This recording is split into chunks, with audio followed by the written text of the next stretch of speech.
आज आपण NMMS या 8वीच्या पुस्तकातील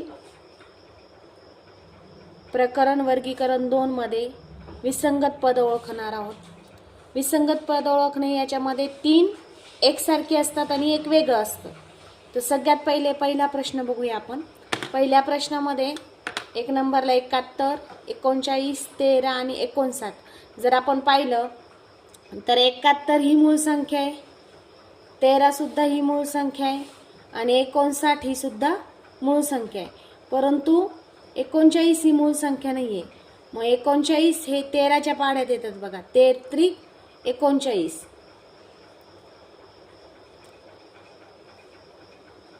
म्हणून 13 ही 39 हे पद वेगळं आहे। यानंतर दुसरं बघूया आपण 108, 72, 62 आणि 34। आपण जर पाहिलं तर 108,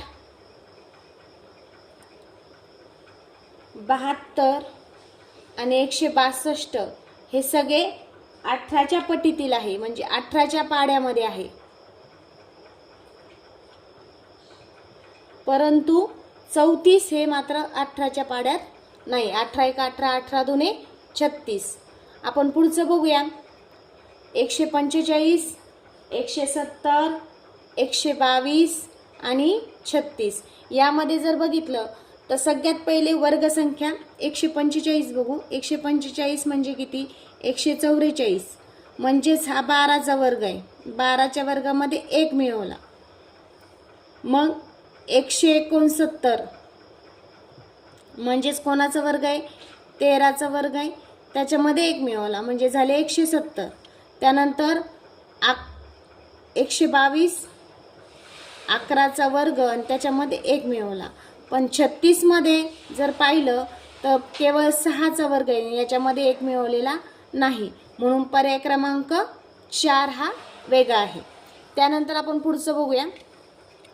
पुढच्यामध्ये जर बघितलं आपण तर 217, 109, 433 आणि 371। शक्यतो करून याच्यामध्ये जर बघितलं तर कुठेही समान संबंध लवकर दिसत नाही। आपण सगळ्या संख्यांची बेरीज करून पाहूया। 2 + 1 + 7, 2 आणि 1 3, 3 आणि 7 10। आता एकामध्ये 0 मिळवलं आणि 9 मिळवले, म्हणजे यांच्या सगळ्यांची बेरीज झाली 10।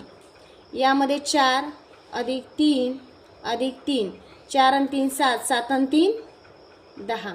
यामध्ये 3 + 7 + 1 आणि बरोबर 11, म्हणजे यांची बेरीज मात्र 371 ची बेरीज येते 11, म्हणून पर्याय क्रमांक 4 हा वेगळा आहे।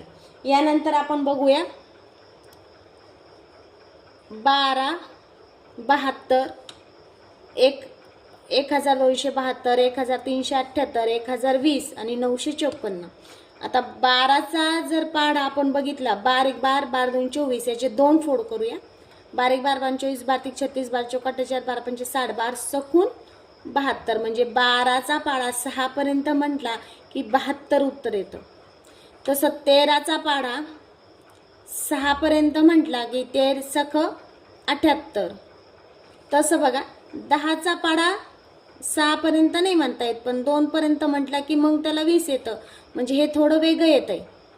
9चा पाढा बघूया, 9 सख 54, म्हणजे हे सगळे तिन्ही पण सारखे दिसत आहेत बघा, हे पण, हा पण आणि हा पण, म्हणजे पर्याय क्रमांक 3 हा वेगळा आहे, म्हणून पर्याय क्रमांक 3। या पद्धतीने आपण पुढील उदाहरणे पाहूया।